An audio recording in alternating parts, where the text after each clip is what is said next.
Hello children, good morning. Welcome for today's biology class. So today we are going to study the part 3 of biotechnology and its applications.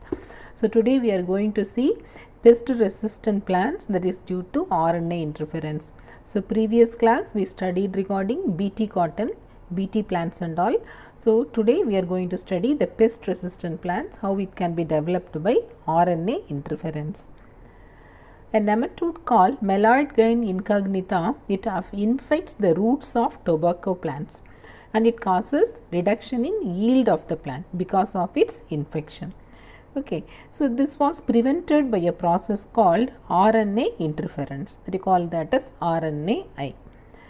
The RNA interference takes place in all eukaryotic organisms as a method of cellular defense. So this method, what happens during this method? Mainly the silencing of specific mRNA due to complementary strand.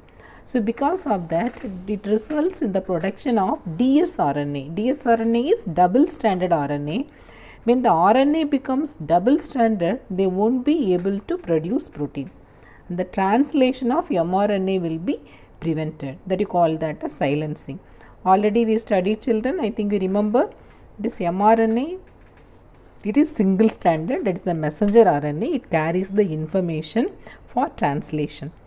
If the single strand RNA is made double strand by introducing complementary strand, that mRNA won't be doing protein synthesis. Then what is needed, the substance, the protein, it won't be formed.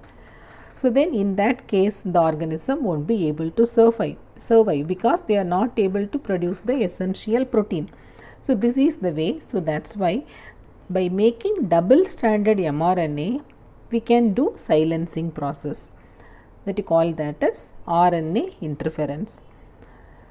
Using Agrobacterium vectors, so Agrobacterium tumefaciens, you call that as natural genetic engineer. By using Agrobacterium vectors, nematode specific genes were introduced into host plant.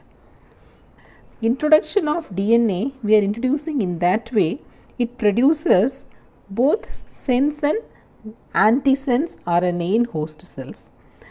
And these two RNAs, they are being complementary to each other. As they are complementary to each other, they will become double stranded RNA, that is dsRNA. When they become double stranded RNA, automatically the protein synthesis, that is translation of mRNA, will be silenced. So that nematode, they won't be able to produce the essential protein for them. That's why that parasite cannot live in the transgenic plant, and the transgenic plant, therefore it is protected from the pest. Okay, so by this method, so we can kill the pest affecting the plant. Okay, this method you call that as RNA interference. By means of this RNA interference, we can develop pest resistant in plants. Okay, so this is the another way of pest resistant method. Previous class we studied regarding BT cotton. So this class we studied regarding RNA interference. The same way, this is also one more important 3-mark question. So this also you study thoroughly children. Okay, we will meet in the next class. So here let us see the diagram. In this diagram they have shown this, the photograph. So here in the second B diagram, it is a transgenic plant.